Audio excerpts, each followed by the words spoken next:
Okay, उद्धार क्या है? पहला चीज है ना, उद्धार एक ऐसा मार्ग है या कहा जाए उद्धार हमको नया जीवन या स्वर्गीय जीवन देता है। लिख लीजिए, उद्धार हमको अनंत जीवन देता है या स्वर्गीय जीवन देता है। पहला पॉइंट है ना। दूसरा पॉइंट, उद्धार हमको संसार की चीजों से, पाप से अलग करके परमेश्वर से जोड़ता है। दूसरा प्रश्न, उद्धार क्यों चाहिए? है ना, दूसरा प्रश्न क्या है? उद्धार क्यों चाहिए? उद्धार हमें अनंत जीवन पाने के लिए या मुक्ति पाने के लिए चाहिए।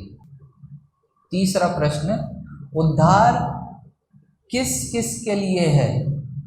उद्धार सबके लिए है। देखो सब, उद्धार किसके लिए है? सबके लिए। जोर से बोलो, किसके लिए? सबके लिए। अब एक और प्रश्न, क्या मसीहों को उद्धार की जरूरत है? ठीक है, क्या मसीहों को, ईसाइयों को या क्रिश्चियनों को उद्धार की जरूरत है? क्या लगता है आपको? मेरे साथ निकालोगे रोमियो 3:23। हाँ, इसलिए कि सब बाइबल में देखो, सिर्फ इसलिए कि सब ने पाप किया और परमेश्वर की महिमा से रहित हैं। किसने पाप किया? सबने। सबने में कौन कौन आता है? हाँ, हम सब ने पाप किया, है ना। हम सब ने पाप किया और पाप के कारण क्या हुआ? परमेश्वर के महिमा से हम रहित रहे, है ना। हमें उद्धार क्यों चाहिए? क्योंकि हम सब ने पाप किया है, हम सब पापी हैं। ठीक है, जरूरी नहीं है कि क्रिश्चियन घर में बच्चा पैदा हुआ तो उसका उद्धार हो गया। ठीक है, ध्यान रखना कि अरे ये तो पास्टर का लड़का है, पास्टर का बच्चा है ना, पादरी का बच्चा है, या अरे ये तो सीएनआई चर्च वाला है, इसका तो उद्धार पक्का ही हो गया होगा, है ना। ऐसा नहीं सोचना। हर एक व्यक्ति को उद्धार की जरूरत है, चाहे वो विश्वासी का बच्चा हो, चाहे वो पास्टर का बच्चा हो। हम सबको किसकी जरूरत है? उद्धार की। क्यों? क्योंकि हमने पाप किया है ना, हमने पाप किया है और परमेश्वर की महिमा से क्या हो गए हैं? रहित हो गए। एक और वचन ऐसा कहता है कि हम पाप में जन्म लिए हैं। हम पाप में जन्म लिए हैं। इसका मतलब क्या है कि जब हम अपने माँ की कोख से निकले, हम कहाँ पर जन्म ले लिए? पाप में। तो हमें उस पाप से निकलने के लिए किस चीज की जरूरत है? उद्धार की। किस चीज की जरूरत है? सब बोलो, उद्धार की जरूरत है। और उद्धार कौन दे सकता है? परमेश्वर। मेरे साथ निकालेंगे लय व्यवस्था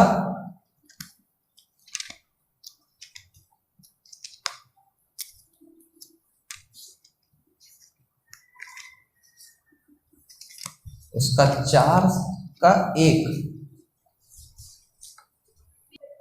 बस अब यहाँ पर क्या बोल रहा है यहोवा मूसा से? क्या बोल रहा है? सुन, अगर इजरायली लोग पाप करते हैं, अगर भूल चूक में कहीं पाप हो जाती है, भूल करके पाप कर देते हैं, तो उनको क्या बोलना कि एक कौन सा बछड़ा? निर्दोष बछड़ा जो है यहोवा को पाप बलि करके चढ़ाए। तो उससे क्या होगा? वो बछड़े को जब चढ़ाएंगे तो वो उनका पाप जो है वो कुछ समय के लिए मिट जाएगा, जब तक वो दोबारा पाप ना करे। हमेशा के लिए पाप नहीं हटेगा।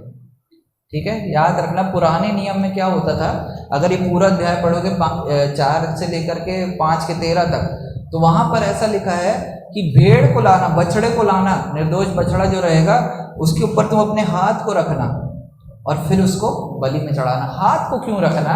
हमारे अंदर जो पाप है वो उस निर्दोष बछड़े के अंदर ट्रांसफर हो जाएगा और फिर जब वो बछड़े को चढ़ाया जाएगा, वो बलिदान से तुम्हारा जो पाप है कुछ समय के लिए छिप जाएगा, क्षमा नहीं होगा।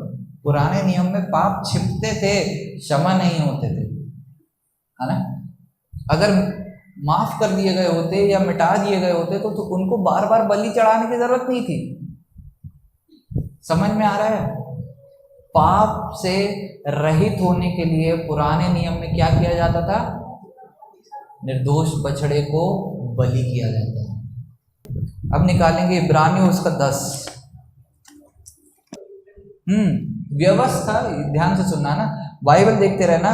व्यवस्था आने वाली वस्तुओं का, आने वाली अच्छी वस्तुओं का प्रतिबिंब है, पर उनका असली स्वरूप नहीं।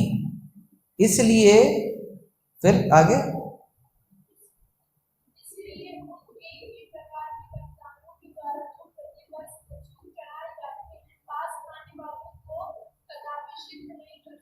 उनका बलिदान जो प्रतिवर्ष चढ़ाया जाता था वो जो है उनको कभी भी सिद्ध नहीं कर सकता था।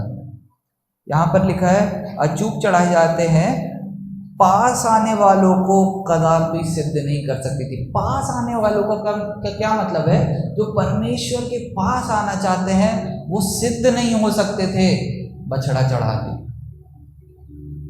एक निर्दोष मेमने को बार बार चढ़ा करके, एक जानवर की हत्या बार बार करके उनका पाप नहीं मिट सकता था। फिर आगे क्या हुआ? दो में क्या लिखा है? हाँ सही बात है कि अगर उनका एक बार चढ़ाने से सब कुछ सेट हो जाता तो बार बार क्यों चढ़ाते वो, है ना? इसलिए जब सेवा करने वाले एक ही बार शुद्ध हो जाते तो फिर उनका विवेक उन्हें पाप ही ना ठहराता। अगर उस समय जो सेवा करते थे अगर वो बछड़ा चढ़ाकर एक बार में शुद्ध हो जाते तो उनका विवेक मतलब क्या होता है? जो हमारे दिमाग में हमसे बात करता है, विवेक, हमारा कॉन्शियसनेस, वो उनको पाप ही ना ठहराता। ठीक है, पाप ही ना ठहराता। जैसे कि तुम लोग में से कितने लोगों के अंदर ऐसी आवाज आती है, अरे तू योग्य नहीं है, हाँ तू लायक नहीं है, तू अच्छा नहीं है ना? आता है हमारे अंदर। क्यों आता है? क्योंकि अभी हमने उद्धार को नहीं प्राप्त किया। हम जानते सब हैं, हम मसीह घर में पैदा हो गए, है ना? शीतल, दिनेश, इनकी मम्मी जो है वो चर्चाया करती थी, है ना? उसके बाद दिनेश और शीतल आने लगे, है ना? और किसकी मम्मी चर्चाती थी, है ना? आसमा की मम्मी, शिवानी मम्मी, ये सब जो है इनकी मम्मियाँ चर्चाती है। लेकिन जब ये चर्च आने लगे उन्होंने उद्धार कभी ग्रहण ही नहीं किया। उद्धार क्या है पता ही नहीं है। क्यों नहीं पता है? उन लोग सोचे कि ठीक है मसीह घर में जन्म लिए, मसीह के घर में जन्म लिए तो मसीह हो गए अपने आप, ऑटोमेटिक, है ना? आजकल ऑटोमेटिक का जमाना है, सब चीज ऑटोमेटिक हो रही है ना। बाइक में भी सेल्फ आ रहा है, सब चीज ऑटोमेटिक है। एक बार घुमा दो वॉशिंग मशीन तो बस सब सेट हो गया, घूम के आ जाओ, घूम के जो करना हो करो, सब ऑटोमेटिक हो रहा है। तो अपन भी सोचते हैं कि ठीक है, एक ईसाई के घर में जन्म लिए, ऑटोमेटिक ईसाई हो गए, ऑटोमेटिक उद्धार हो गया था। लेकिन ऐसा नहीं है, है ना? हमें उद्धार को प्राप्त करना है। हमें क्यों ऐसा लगता है कि हम लाचार हैं, हम कुछ नहीं कर सकते, हम अच्छे नहीं हैं, हम अयोग्य हैं? क्योंकि हमारी असलियत हमको नहीं पता है, हमको उद्धार नहीं पता है। जब हमको पता चल जाएगा उद्धार का मतलब क्या है, यीशु आपको खरीद लेता है और आपको अंधकार के राज्य से निकालकर अपने प्रिय पुत्र के राज्य में प्रवेश कराता है, ये उद्धार है। तो जब हम प्रिय पुत्र मतलब यीशु के राज्य में होते हैं तो हम ये नहीं सोचेंगे कि मैं लाचार हूँ, मैं गंदा हूँ, मैं बुरा हूँ, है ना? लेकिन अभी हम परमेश्वर के राज्य में, हमने, बाइबल कहती है कि एक और बार आत्मा में जन्म लेना जरूरी है। और जब हम एक और बार आत्मा में जन्म लेते हैं तो फिर हम दुनिया में जन्म नहीं लेते, हम परमेश्वर के राज्य में जन्म लेते हैं। और परमेश्वर के राज्य में गरीबी नहीं है, परमेश्वर के राज्य में असहाय हम महसूस नहीं करेंगे, हमारे अंदर आनंद रहेगा, हम दुखित नहीं रहेंगे, हम पीड़ित नहीं रहेंगे, क्योंकि हम परमेश्वर के राज्य में। हालेलुया। आज के दिन हम सब परमेश्वर के राज्य में प्रवेश करने जा रहे हैं। आमीन। तो उद्धार जो है वो हमें पापों से बचाता है। हम पाप ही में जन्मे, हमने सबने पाप किया है, इसलिए हमको उद्धार की जरूरत है। इब्रानियों में वापस आएंगे, परंतु उनकी तीसरा वचन कहता है, परंतु उनके द्वारा प्रति वर्ष का स्मरण हुआ करता था। क्या मतलब हुआ इसका? प्रति वर्ष का स्मरण, किस चीज का स्मरण करते थे वो? हाँ, पाप का स्मरण करते थे। अरे हमने वो पाप किया, हमको उसके लिए बलि चढ़ाना है, हमको उसके लिए निर्दोष मेमने को बलिदान करना है। हम वो प्रति वर्ष, हर साल, हमारे साथ तो और ज्यादा हो रहा है, हमें प्रतिदिन लगता है कि हम पापी हैं, है ना? हमें प्रतिदिन लगता है हम गंदे हैं, हम लाचार हैं, हमारे मम्मी पापा हमसे प्यार नहीं करते, कोई हमसे प्यार नहीं करता, हमें ये सब लगता है क्योंकि हमारे पास अभी भी उद्धार का अनुभव नहीं है। आपको पता है उद्धार का अनुभव बहुत अलग चीज है, बहुत अलग, अद्भुत है। आज आप महसूस करेंगे।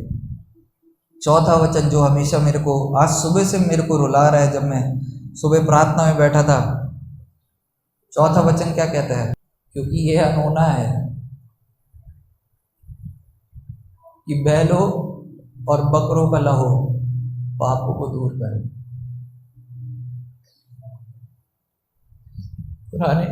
पुराने समय में लोग बेचारे बार बार बलि करते थे, बार बार बछड़े को चढ़ाते थे। हे पिता, हे परमेश्वर, हमसे पाप हुआ, और बछड़ा चढ़ाते थे। लेकिन वो ये नहीं जानते थे कि ये अनहोना है कि उनका पाप दूर हो सके। हम भी कई बार अपने आप से कोशिश करते हैं कि हम प्रार्थना करें, बाइबल पढ़े, लेकिन ये अनहोना है जब तक हम उद्धार नहीं पाएंगे। हमारे लिए उद्धार पाना जरूरी है। जब हम उद्धार पाएंगे, उसी के बाद हम उसके प्रेम को समझ सकते हैं। वचन कहता है क्योंकि ये अनहोना है कि बैलों और बकरों का लहू पापों को दूर करे। ये अनहोना है। पांचवा वचन जो आनंदित करता है, इसी कारण, सब बोलो, इसी कारण, इसी कारण, फिर से, इसी कारण। किस कारण? कौन सा कारण है? कारण क्या है?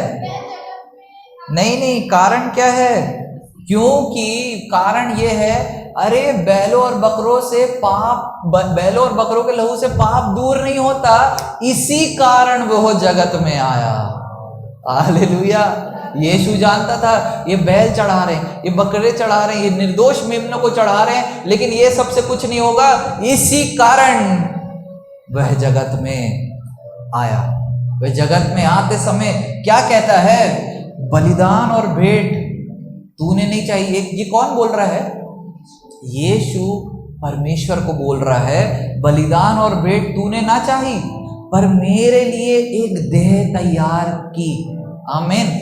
परमेश्वर ने यीशु के लिए एक देह को तैयार किया। परमेश्वर से यीशु क्या बोल रहा है? बलिदान और भेंट तूने ना चाहिए, लेकिन तूने मेरे लिए, मतलब यीशु मसीह के लिए एक देह तैयार की है। होम बलि और पाप बलियों से तू प्रसन्न नहीं होता। तब मैंने कहा, यीशु ने कहा, देख मैं आ गया हूं। हालेलुया। देख यीशु आ गया है। देख तू इतने बकरे चढ़ा रहा था, देख तू इतने निर्दोष मेमनों को चढ़ा रहा था, देख तू बैलों के लहू को चढ़ा रहा था, लेकिन ये सब तू कर रहा था, इससे तेरा कुछ नहीं होने वाला था, क्योंकि अनहोना है कि ये सबसे पाप दूर हो जाए। लेकिन देख मैं आ गया हूं। हालेलुया। देख मैं आ गया हूं। पवित्र शास्त्र क्या लिखा है? पवित्र शास्त्र मतलब बाइबल, परमेश्वर का वचन मेरे विषय में लिखा हुआ है। किसके विषय में? यीशु मसीह के विषय में लिखा हुआ है, ताकि हे परमेश्वर तेरी इच्छा पूरी करूं। ये यीशु किसको बोल रहा है? परमेश्वर को। ये वचन कहाँ लिखा है? भजन संहिता 40, वहां पर लिखा है कि मैं आ गया हूं। सब बोलिए यीशु आ गया है, यीशु आ गया है, यीशु आ गया। हालेलुया। फिर पढ़ेंगे ऊपर, तो वो कहता है ना तूने बलिदान और भेंट और होम बलियों और पाप बलियों को चाहा और ना उससे प्रसन्न हुआ, यद्यपि ये बलिदान तो व्यवस्था के अनुसार चढ़ाए जाते हैं। फिर यह भी कहता है, देख मैं आ गया हूं ताकि तेरी इच्छा पूरी करूं। किसको बोल रहा है? यीशु देख मैं आ गया हूं, परमेश्वर को, कि देख मैं आ गया हूं और क्या करूं? तेरी इच्छा को पूरी करूं। वो इच्छा क्या है? कि जगत से पाप जो है वो दूर हो जाए, सारे लोग उद्धार पाए। ये उसकी इच्छा पूरी करने के लिए यीशु इस जगत पर आया। हालेलुया। फिर क्या लिखा है? अतः वह पहले को उठा देता है दूसरे ताकि दूसरे को नियुक्त करे। उसी इच्छा से हम यीशु मसीह की देह के एक ही बार बलिदान चढ़ाए जाने के द्वारा पवित्र किए गए हैं। जब हम उद्धार को पा लेते हैं तो हम इस वचन को समझ जाते हैं कि अरे यीशु मसीह हमारे लिए मर गया है, मैंने उद्धार को पाया है, उसकी देह जो है क्रूस पर चढ़ा दी गई है, अब मैं अपवित्र नहीं, मैं पवित्र किया गया हूं। हालेलुया। अगर हमें पवित्रता का जीवन जीना है, हमें उद्धार की जरूरत है, हमें उद्धार की जरूरत है। फिर ये वचनों को हमने पढ़ा और फिर क्या हम पढ़ेंगे? रोमियो 10:9 क्या कहता है? हमें उद्धार पाने के लिए क्या करना है? दो चीजें यहां पर ध्यान दे सकते आप। यदि तू अपने मुंह से, सब बोलो मुंह से, यीशु को प्रभु जानकर अंगीकार करे और अपने मन से, बोलो मन से विश्वास करे कि परमेश्वर ने उसे मरे हुए में से जिलाया, तो तू निश्चय उद्धार पाएगा। उद्धार पाने के लिए क्या करना है? पहली चीज, मुंह से क्या करना है? अंगीकार करना है। क्या अंगीकार करना है? यीशु को प्रभु जानकर अंगीकार करना कि यीशु क्या है? प्रभु है। दूसरा, मन में क्या करना है? मन से विश्वास करे कि परमेश्वर ने उसे, मतलब यीशु को मरे हुए में से जिला दिया, तो क्या होगा? हम निश्चय उद्धार पाएंगे। आमीन, आमीन। सब यहां पर देखो, मुंह से अंगीकार, मन से विश्वास। ठीक है? मुंह से अंगीकार, मन से विश्वास। ये दो चीजें मसीह जीवन के हर एक पहलू पर लागू होती है, हर एक चीज पर। अगर हम उद्धार जैसी बड़ी चीज, आपको पता है उद्धार बहुत बड़ी चीज है, उद्धार बहुत बड़ी चीज है। लोग उद्धार, जिसको दूसरी भाषा में मुक्ति भी बोला जाता है, आपको पता है? मुक्ति, अपन गाना गाते हैं ना, मुक्ति दिलाए यीशु। तो ये सब जो है उद्धार, मुक्ति, मोक्ष, ये सारे शब्द जो है उद्धार से रिलेटेड है। मुक्ति, मोक्ष, है ना? तो ये पाने के लिए लोग क्या क्या कर रहे हैं? उद्धार कोई और नाम में नहीं वरन यीशु नाम पे। हमें वचन में लिखा है कि अगर तू यीशु को प्रभु जान करके अंगीकार करे और मन में विश्वास करे कि परमेश्वर ने उसको मरे हुए में से जिलाया है, तो तू क्या पाएगा? निश्चय उद्धार पाएगा। अब ये उद्धार भैया, क्या उद्धार लगे पड़े हो आप? समझ नहीं आ रहा है। उद्धार एक पैकेज है, बोलो उद्धार एक पैकेज है, एक थैला है, ऐसा बोल सकते हैं। ठीक है? एक थैला, एक डब्बा, जो तुम लोग को समझना हो। ठीक है? एक थैला है या एक डब्बा है, जो भी है, ये उद्धार जो है, इसके अंदर चंगाई, छुटकारा, समृद्धि, संपत्ति, धन, आशीष, शांति, करुणा, दया, सब उद्धार के अंदर है। हालेलुया। जो व्यक्ति उद्धार नहीं पाता, वो उसके ऊपर अनुग्रह भी नहीं होता। जब हम यीशु के पास आते, वो हम पर सिर्फ दया नहीं करता, वो अनुग्रह करता है। और वो उद्धार जो है अनुग्रह के द्वारा हमको दिया गया है। लेकिन परमेश्वर ने ऐसा नहीं किया। ये एहसान नहीं दिखाया परमेश्वर ने। एहसान किया लेकिन एहसान दिखाया नहीं।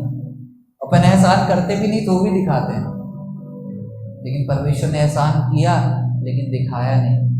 बोला कोई बात नहीं बेटा, तेरे पास कुछ नहीं है, मैं जानता हूँ, तेरा पूरा जीवन खत्म हो चुका है, तू अपने आप को अपने आप को बहुत नीचे स्तर में देखता है, तो अपने आप को पापी समझता है, अकेला देखता है, तेरे को लगता है तो उससे कोई प्यार नहीं करता, तू मेरे राज्य में आ। हालेलुया। वो हम पर अनुग्रह करता है और क्या करता है, हमको अपने राज्य में लेकर के बोलता है ये राज्य तेरा है। तभी यीशु कहता है कि मेरे को सारा अधिकार दिया गया और वो ही अधिकार मैं तुमको देता हूँ। हालेलुया। तो ये क्या है, उद्धार है। उद्धार पाने के लिए हमें क्या करना है, मुंह से अंगीकार, मन से विश्वास। ठीक है, क्या करना है, मन से, मुंह से, मन से, मुंह से, मुंह से, वेरी गुड। ठीक है, मुंह से अंगीकार करना है, क्या करना है कि यीशु ही प्रभु है। मन से विश्वास करना है कि परमेश्वर ने यीशु को मरे हुओं में से जला दिया, और क्या होगा, तुम उद्धार पाओगे। ठीक है, ये उद्धार क्या है, ये आया कैसे इस दुनिया में, ये हुआ कैसे। एक कहानी सुनाता हूं, सच्ची कहानी। यीशु करके एक व्यक्ति रहता था दुनिया में। ठीक है, यीशु करके एक व्यक्ति रहता था, वो परमेश्वर का पुत्र था। ठीक है, ये परमेश्वर का पुत्र होना क्या होता है, इसका मतलब समझ रहे हो, परमेश्वर का पुत्र होना समझते हो। कल्पना करके देखो, परमेश्वर का पुत्र मतलब दुनिया बनाने वाला का बेटा, दुनिया को रचने वाला बेटा, दुनिया में मुझको जो बनाया उसका बेटा, जिसके पास सब कुछ है। सब अपनी आंखें बंद करो, है ना, और सोचो, कल्पना करो कि ये पूरे जगत का राजा यीशु, जिसके पास सब कुछ, जिसके पास धन की कमी नहीं, वो कहता है कि क्या मैं अपने पिता से स्वर्ग दूतों की टोलियां नहीं मांग सकता। उसके साथ स्वर्गदूत होते हैं, उसके पास स्वर्गदूत होते हैं। एक बहुत सामर्थी व्यक्ति, सामर्थी परमेश्वर व्यक्ति बन करके इस दुनिया में आया। ये उसी तरीके से है जिस तरीके से एक राजा आपके लिए नौकर बन जाए। ये उसी तरीके से जब कोई बहुत धनाढ़ व्यक्ति आपके लिए गरीबी की जिंदगी जीने लगे कि नहीं, मैं अगर ऐसे जीऊंगा तो इसकी जान बच जाएगी।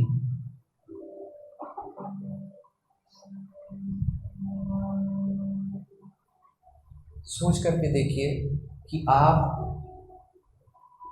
या आपका कोई प्रिय हॉस्पिटल के बेड पर लेटा है, दुनिया में उसका आखिरी दिन है, वो अपने आखिरी सांसों को गिन रहा है, और इसी वक्त कोई बहुत बड़ा व्यक्ति आता है और बोलता है मैं अपना हृदय इसको दूंगा और ये जीने लगेगा। तो सोचिए वो व्यक्ति आपके लिए क्या मान्यता रखेगा।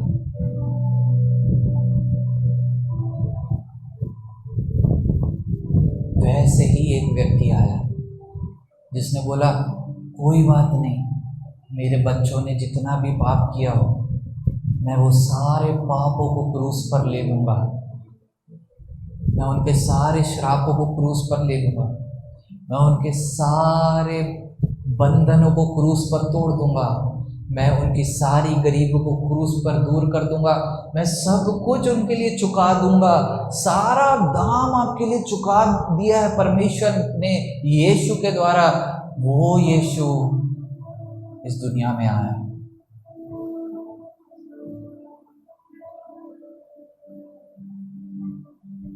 विश्वास करता हूं कि आप लोग कल्पना कर पा रहे हैं कि कौन आया।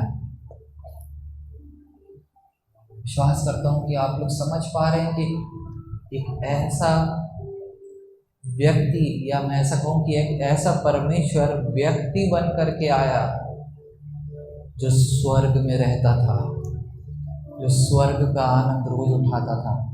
वो आपके लिए आया ताकि आप भी स्वर्ग का आनंद ले सके।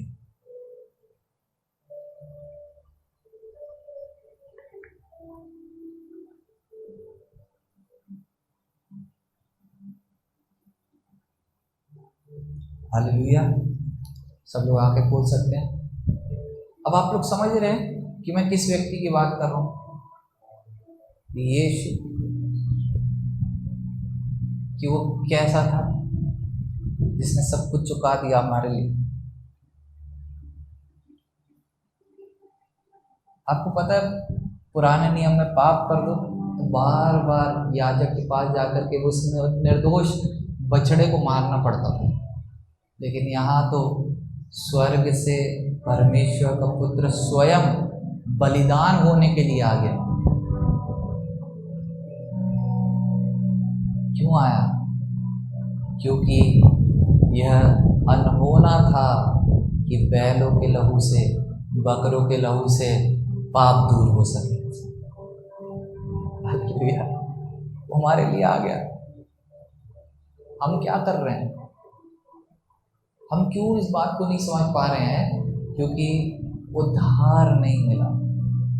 लेकिन आज अच्छी खबर है, एक शुभ संदेश है। क्या है? कि उद्धार आपको मिलने जा रहा है। आमीन। आज आपको उद्धार का दिन है। कहिए, आज मेरे उद्धार का दिन है। आज मेरे उद्धार का दिन है। पहला यूहन्ना उसका 1 निकालेंगे।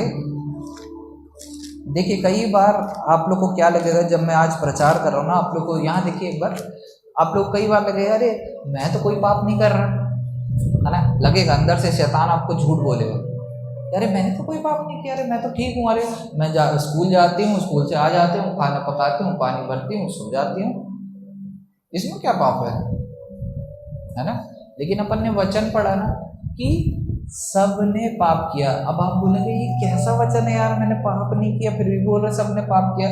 क्योंकि एक और वचन कहता है कि तुम पाप में जन्म लिए हो। हमारी जब हम जन्म लेते हैं, हमारे पास जो क्या बोलते हैं, आत्मा और प्राण और देह होता है, उसमें से आत्मा हमारी मरी हुई होती है। मरी हुई मतलब कनेक्टेड नहीं रहती परमेश्वर से और खुद से।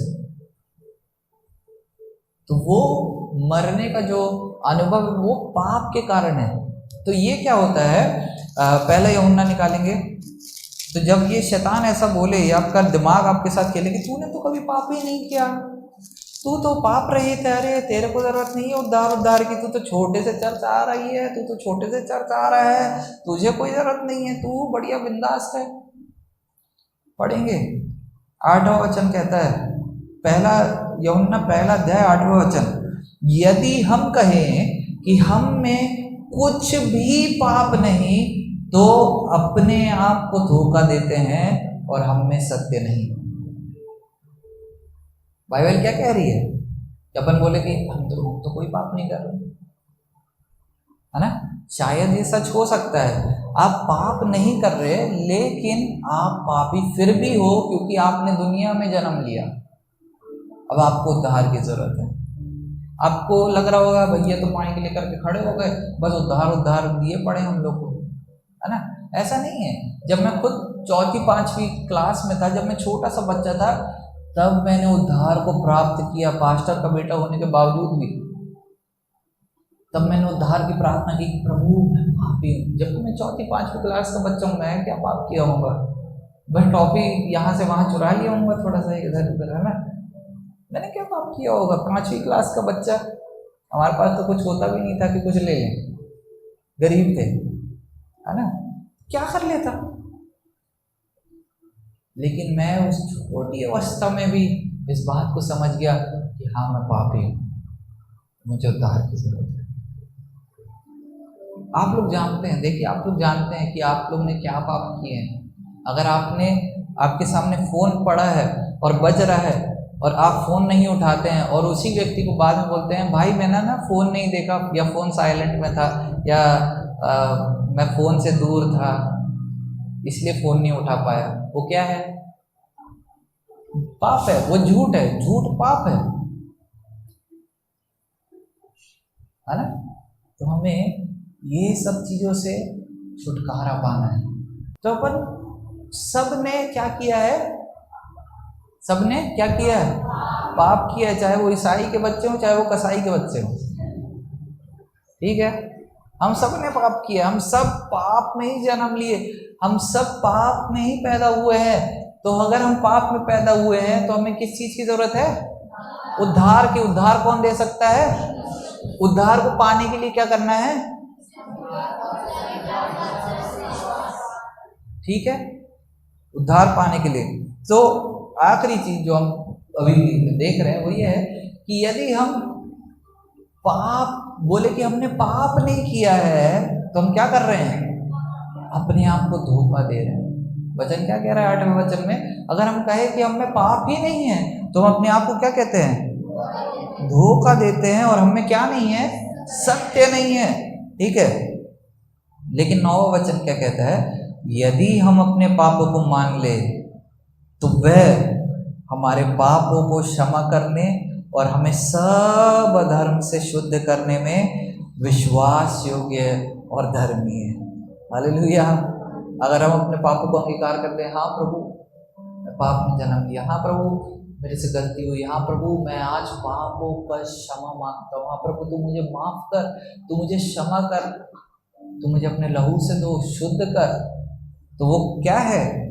वो विश्वास योग्य और धर्मी है कि हमें वो शुद्ध करे। हालेलुया। देखिए, पहला, अगर हम बोलते हैं हमें पाप नहीं है तो हम क्या करते हैं? खुद को क्या करते हैं? धोखा देते हैं। दूसरी चीज 10वें में लिखी, यदि हम कहें कि हमें पाप नहीं है, हमने पाप नहीं किया, तो उसे मतलब परमेश्वर को झूठा ठहराते हैं और उसका वचन हम में नहीं है। अरे हमने पाप नहीं किया, क्या कर रहे हैं हमने? क्या किया हमने? परमेश्वर को ही झूठा ठहरा दिया। ले भाई, कोई इंसान को नहीं सीधा बोले परमेश्वर तू ही झूठा है, हमने पाप नहीं किया है ना? परमेश्वर का वचन कहता है कि हम सब ने पाप किया, फिर हम बोलते नहीं हमने नहीं किया, सबने किया होगा, हमने नहीं किया, तो कौन झूठा ठहरा? परमेश्वर झूठा ठहरा। परमेश्वर का वचन जो है वो झूठा ठहरा, है ना? तो हमें अपने आप को एक उद्धार वो ही व्यक्ति पा सकता है जो नम्र होता है। उद्धार वो ही व्यक्ति पा सकता है जो नम्र होता है, जो दीन होता है, जो बोलता है हाँ, है ना? जो बोलता है हाँ मैंने किया प्रभु मुझे क्षमा कर। आपको पता है मसीह जीवन को अच्छे से जीने के लिए सबसे ताकतवर चाबी क्या है? मसीह जीवन को अच्छे से जीने के लिए सबसे ताकतवर चाबी क्या है? जैसे ही गलती हो वैसे ही माफी मांग लो परमेश्वर से। ये चीज आपके मसीह जीवन को संभाल करके रखेगी। ये चीज आपका रिश्ता परमेश्वर के साथ बना करके रखेगी। ठीक है, तो उद्धार क्या है? उद्धार कैसे आया, है ना? उद्धार हमको क्यों पाना है? उद्धार हम कैसे पा सकते हैं? ये सब मैंने आपको बताया। अब ये उद्धार के पीछे यीशु मसीह ने क्या किया? उद्धार देने के लिए परमेश्वर उद्धार देना चाहता था, तो यीशु मसीह ने क्या किया? यीशु ने क्या किया? अपन बोलते हैं ना यीशु हमारे लिए क्रूसित हो गया, है ना? कितने लोग जानते हैं यीशु हमारे लिए क्रूसित हुआ, क्रूस पर चढ़ाया गया हमारे लिए, जानते हैं ना सब? लेकिन उसके पीछे का प्रोसेस क्या है आपको पता है? यीशु, वही यीशु जिसको कुछ देर पहले आप लोगों ने कल्पना की, वही यीशु को न्यायालय में ले जाया गया और उसको मुक्के मारे गए, उसकी आंखों पर पट्टी चढ़ाई गई और उसको मुक्के मारे गए और बोला गया भविष्यवाणी कर और बता किसने मुक्का मारा है। उसका मजाक उड़ाया गया। आपके लिए परमेश्वर के पुत्र ने अपना मजाक उड़वा लिया ताकि आपका जिंदगी में मजाक ना उड़े। उसके मुंह पर थूका गया। आपको पता है जब हमसे कोई बात करते करते मुंह पर उसका थूक हमारे मुंह पे किसी के और आया क्या? मेरे ऊपर तो कभी कभी बात करते लोग, तो बात करते करते भैया थप थुप हो जाता है, तो एक आध छिट्टा आ गया, है ना? तो अपन क्या किया? पूछ लिए। कुछ लोग क्या करते हैं, अरे देख के बात कर यार, है थूके पड़ा है ना, थूकता जा रहा है, देखे दूर से बात कर यार, तू तेरे से बात करते नहीं आती। लेकिन उसके मुंह पर जानबूझकर थूका गया और उसने कुछ नहीं बोला। परमेश्वर का पुत्र। अपन तो कुछ नहीं है तो इतना बोल जाते हैं, मैं कुछ नहीं हूं तो इतना बोल जाऊंगा, लेकिन स्वयं परमेश्वर के पुत्र के मुंह पर थूका गया जानबूझकर। बात करते एक आध चिट्टा आता, उसके मुंह पर कितना थूका गया, वो क्यों ये थूक को सह लिया? ताकि आपको कभी लज्जा ना देखनी पड़े, आपको कभी लज्जित ना होना पड़े, आपके मुंह पर कोई ना थूके। आपको पता है मेरे ऊपर, या ऐसा कहूँ कि मेरे नाम के ऊपर भी लोग थूकते थे, छी कैसा लड़का है, अरे छी गंदी जिंदगी, अरे थूकेंगे तो थूक खराब हो जाएगी, इतनी गंदी जिंदगी है एरिल की। लेकिन आपको पता है जब मेरे को उद्धार का अनुभव हुआ, जब मैं परमेश्वर के साथ चलने लगा, आज वो ही लोग वाह वाही करते हैं। एक अंकल अपने बेटे से पूछे, बेटा किसके साथ हो? एरिल के साथ हो पापा। अरे उसके साथ क्यों, जल्दी घर आ जाओ, ऐसे लड़कों के साथ नहीं रहना चाहिए, मेरे रिश्तेदार लोग, मेरे अपने, अरे ऐसे लड़कों के साथ नहीं रहना, आ जाओ घर जल्दी। अरे गंदा उसका जीवन, उसके साथ मत रहा करो। आज जब उसी के पापा कॉल करते, बेटा किसके साथ हो? एरिल के साथ हो पापा। ठीक है बेटा, आराम से आना, कुछ सीख करके आना, परमेश्वर से कुछ सुन करके आना। ये कैसे हुआ? क्योंकि उसने मेरे लिए थूक को सह लिया, मतलब लज्जित हुआ, ताकि मैं लज्जित ना हूं। फिर उसी यीशु को क्रूस की ओर ले जाया गया, क्रूस उसके कंधे पर चढ़ाया गया। आपको पता है क्रूस लकड़ी से बनाया जाता था, पेड़ की लकड़ी से। पेड़ की लकड़ी ऐसी भी नहीं, मोटी, जिसमें एक इंसान चढ़ सके, जिसमें एक इंसान टंग सके, ऐसी लकड़ी को, बड़ी लकड़ी और क्रूस, उसको कांधे पर लेकर यीशु चलता रहा। बाइबल कहती वो गिरता था, उसको चाबुक मारा जाता था, उसको कहा जाता था उठ, क्रूस लेकर चल।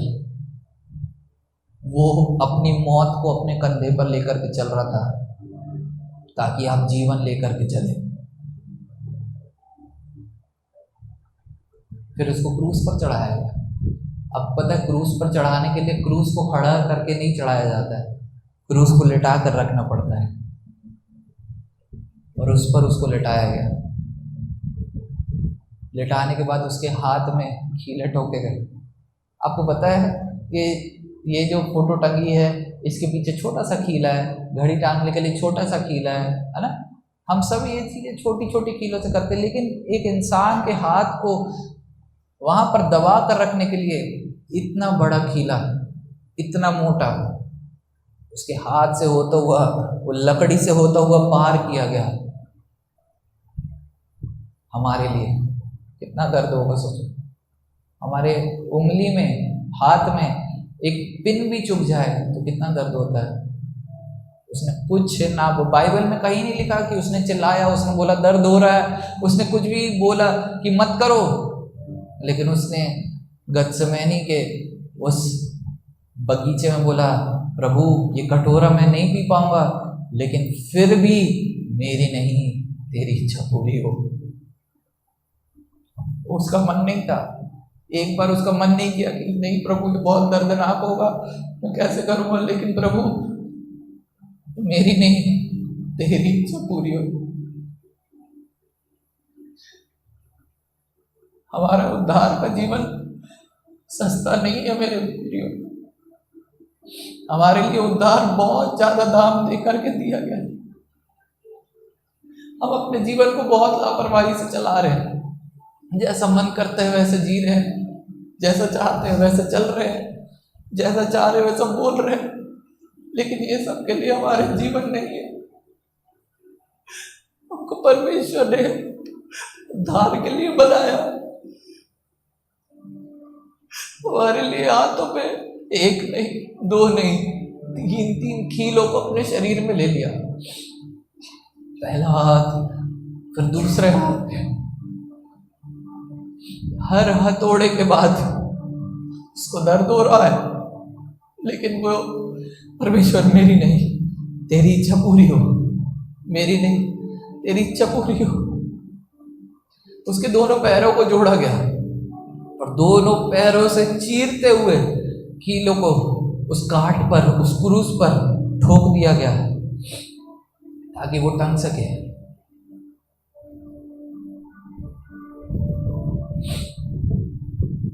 उसके सर पर कांटों का ताज पहनाया गया।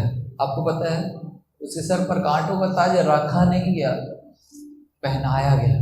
इसका मतलब क्या है? वो कांटे उसके सर के अंदर चुभ रहे थे, वो कांटे सर के अंदर घुस चुके थे, हड्डियों को चीरते हुए, मांस को चीरते हुए चुभ रहे थे। बड़े बड़े कांटों का ताज उसको पहनाया गया। क्यों? ताकि आज जो आप दिमाग में टॉर्चर को झेल रहे हो वो आप ना झेलो, क्योंकि उसने आपके लिए टॉर्चर को, प्रेशर को, सब कुछ झेल लिया क्रूस पर, ताकि आप टॉर्चर में से ना। आज कितने जवान लोग आत्महत्या कर रहे हैं कि मुझसे कोई प्यार नहीं करता, प्रेशर में, एग्जाम में पास नहीं हुए, सुसाइड, गलत रिश्तों में पड़ गए, प्यार नहीं मिला, लड़की नहीं मिली, लड़का नहीं मिला, सुसाइड, आत्महत्या, माता पिता प्यार नहीं करते, आत्महत्या, एग्जाम का प्रेशर, परिवार का प्रेशर, दोस्तों का प्रेशर, सब चीज का प्रेशर, सुसाइड, आत्महत्या। आप लोग में से कुछ के अंदर आत्महत्या की सोच आ चुकी है। आप लोग भी कभी कोई सोचते हैं सच तो मर ही जाऊं यार तो ही ठीक है, लेकिन यीशु ने आपके लिए वो कांटों का ताज पहन लिया जो दिमाग में होता हुआ, ताकि वो प्रेशर को आप इस दुनिया में ना झेलो। और पता है जब उसको क्रूस पर चढ़ाया गया तो सिर्फ 3 खीले पूरे शरीर को लेकर के सपोर्ट दे रहे थे। आपको पता है 3 खीलों के सहारे पर यीशु मसीह जो है वो उस क्रूस पर टंगा रहा। आपको एक बात बताऊं, यीशु मसीह को क्रूस पर, यीशु मसीह का शरीर उस क्रूस पर 3 खीलों की वजह से नहीं टंगा था। यीशु मसीह का शरीर उस क्रूस पर हमारे लिए, हमारे कारण टंगा था, हमको बचाने के लिए टंगा था, ताकि हम उद्धार पाए। उद्धार बहुत अच्छा अनुभव है, बहुत अच्छा। जो हम उद्धार पाते हैं, कुलूसियों 1:13 निकालेंगे। उसी ने, मतलब परमेश्वर ने हमको अंधकार के वश से छुड़ाकर अपने प्रिय पुत्र के राज्य में प्रवेश किया, जिसमें हमें छुटकारा अर्थात पापों की क्षमा प्राप्त होती है। आमीन। जब हम उद्धार को पाते हैं तो परमेश्वर क्या करता है? हमको अंधकार के राज्य से आज हमको वो निकालने जा रहा है। आमीन। आप सबको अंधकार के राज्य से निकालने जा रहा है। यहाँ देखिए, कोई बात नहीं, वचन मिले या ना मिले, यहाँ देखिए, आज वो आपको अंधकार के राज्य से निकालने जा रहा है और अपने प्रिय पुत्र के राज्य में प्रवेश करवा रहा है। यहाँ आपका क्या रोल है? आपको क्या करना है? सिर्फ मुंह से अंगीकार, मन से विश्वास। और वो आज आपको अंधकार में क्या है? अंधकार में गंदी आवाजें हैं। कैसी आवाजें? तू कुछ नहीं है, तू निर्बल है, तू नालायक है, तेरे से कोई प्यार नहीं करता, तू गंदा दिखता है, तू काला दिखता है, तू ऐसा दिखता है, तू वो है, तू ये है। ये सारी आवाजें अंधकार में है, लेकिन आज वो ये आवाजों से आजाद करके आपको प्रिय पुत्र के राज्य में प्रवेश कराएगा। आमीन। यही हमको उद्धार का यही अनुभव है। फिर क्या लिखा है? इफिसियों में पढ़ेंगे, इफिसियों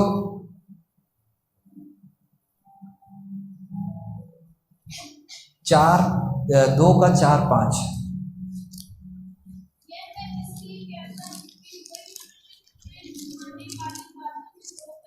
इफिसियों 2, हाँ 4-5।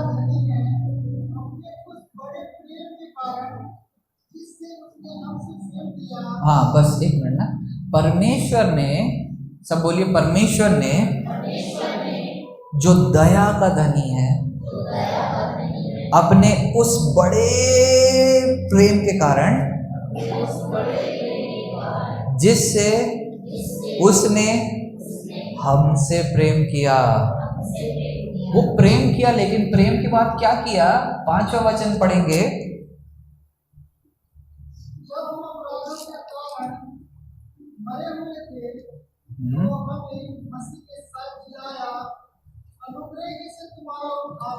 आज क्या होगा, हम पापों के कारण, अपराधों के कारण क्या है, हम मरे हुए। मरे हुए का मतलब क्या, आप लोग बोलेंगे भैया हम तो जिंदा बैठे हैं, हम कहाँ मरे हुए, आत्मा मरी हुई है। हमारी आत्मा क्या है, मरी हुई है। कैसे भैया, हमको नहीं पता आत्मा कैसे मरी। जब आपको मैं बोलूं कि अभी परमेश्वर से बात करके बताओ और बताओ परमेश्वर मुझे क्या बोलता, कर पाओगे क्या, नहीं, क्योंकि आत्मा मरी हुई है। तो अपराधों के कारण जब हम मरे हुए थे तो हमें मसीह के साथ वो आज आपको जिलाएगा। आमीन।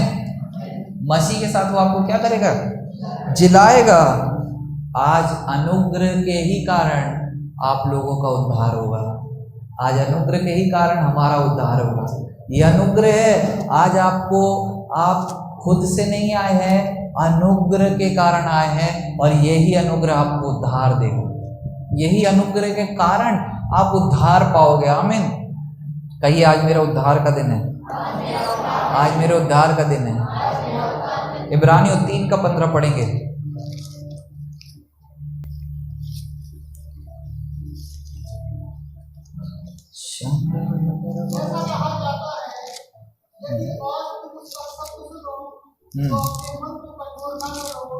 आमीन, आमीन। आज के दिन यदि आज तुम उसका शब्द सुनो, आज हम किसका शब्द सुन रहे हैं, परमेश्वर का वचन, परमेश्वर का शब्द है ना। सही बोल रहा हूँ, गलत बोल रहा हूँ, परमेश्वर का वचन, परमेश्वर का शब्द है। हम परमेश्वर के शब्द को सुन रहे हैं। परमेश्वर की आत्मा परमेश्वर के शब्द को बोलती है। परमेश्वर की आत्मा मुझ में से होकर के आपसे बोल रही है ना। आज ये सब चीजें जो आप सुन रहे हैं, एक रिक्वेस्ट आपसे की जा रही है, अपने मन को कठोर नहीं करना। बस अपने मन को कठोर नहीं करना। वचन मतलब परमेश्वर का वचन स्वयं इस बात की निवेदन कर रहा है, देखो आज मैं तुमसे बात कर रहा हूं, मेरी आत्मा तुमसे बात कर रही है, तुम मेरे शब्द को सुन रहे हो, प्लीज प्लीज मन को मत कठोर करना। कितने लोग आज के दिन तैयार है उद्धार पाने के लिए? कितने लोगों को समझ में आ गया उद्धार क्या है? कितने लोग आज गलत फहमी से दूर हुए हैं कि भैया पता ही नहीं था कि उद्धार क्या है, उद्धार कैसे है, उद्धार क्यों है। कितने लोग, हालेलुया हालेलुया। आपको पता है जब एक व्यक्ति, बाइबल एक जगह पर यीशु ऐसा कहता है, जब एक आत्मा बचती है तो स्वर्ग में आनंद होता है। हालेलुया। आज एक व्यक्ति की वजह से अगर स्वर्ग में आनंद होता है तो यहाँ कितने व्यक्ति बैठे हैं? स्वर्ग में आनंद नहीं, स्वर्ग में बाढ़ आ जाएगी आनंद की। आमीन। आज देखिए, मैं ऐसा नहीं कहूँगा कि मैं निपुण हूँ, मैं ये नहीं कहूँगा, लेकिन मैं इस बात को कहूँगा कि मैंने इस चीज़ को कभी ना कभी, मुझे ये चीज़ सिखाई गई। मैंने उपस्थिति में बैठ करके उद्धार का अनुभव जब ग्रहण किया, तो उसके बाद उपस्थिति में बैठ करके प्रभु मुझे उद्धार के बारे में सिखा, उद्धार क्या होता है, ये सब मैंने खुद से पवित्र आत्मा से सीख करके आज आपको पेश किया। और जो पवित्र आत्मा ने मुझे सिखाया वो आपकी आत्मा को टच कर रहा है। आमीन। तो कितने लोग तैयार हैं? सब तैयार हैं? आप अपने स्थान पर खड़े हो जाएंगे। Thank you.